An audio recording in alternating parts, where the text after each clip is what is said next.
മുള്ളംകൊല്ലി വേലായുധനായിട്ട് നമ്മുടെ ലാലേട്ടനെയാണ് കണ്ടത്. മുള്ളംകൊല്ലി എന്ന് പറഞ്ഞിട്ടുള്ള ഒരു പേരും അതിലാണ് വന്നിട്ടുള്ളൂ. ഈ സിനിമയിലും മിഡ് നൈറ്റ് ഇൻ മുള്ളൻകൊല്ലി. അപ്പോൾ ലാലേട്ടനെ കടത്തി വെട്ടുന്ന പോലത്തെ ഒരു പെർഫോമൻസ് ആയിരിക്കും.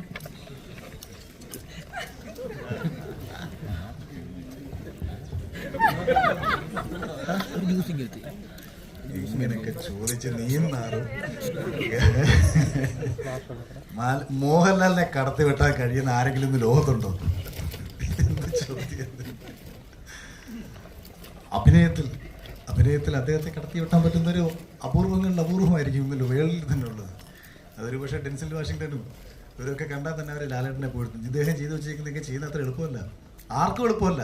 അങ്ങനെയൊന്നും നിങ്ങൾ ദയവ് ചെയ്ത് ആരുമായും താരതമ്യം ചെയ്തത്. ഞാൻ ഇതിൻ്റെ ABCD അഭിനയത്തെക്കുറിച്ച് അറിയാതെ സിനിമയിൽ വന്ന് അഭിനയിച്ചപ്പോൾ ആകെ ഒരു സംവിധായകൻ നിലയിൽ ഒരു കഥാപാത്രത്തെ ഉൾക്കൊള്ളുക, എപ്പോഴും കഥാപാത്രത്തെ ഉൾക്കൊള്ളാൻ കഴിയണം, ആ കഥാപാത്രത്തിൻ്റെ ഇമോഷൻസ് മനസ്സിലാക്കാൻ കഴിയണം. അവിടെ ഈ കഥാപാത്രമായിട്ട് നിങ്ങൾക്ക് എന്നെ തോന്നണം. നിങ്ങൾക്ക് അഖിൽമാരായിട്ട് തോന്നിക്കഴിഞ്ഞാൽ ഞാൻ നടനത്തിൽ സമ്പൂർണ്ണ പരാജയമാണ്.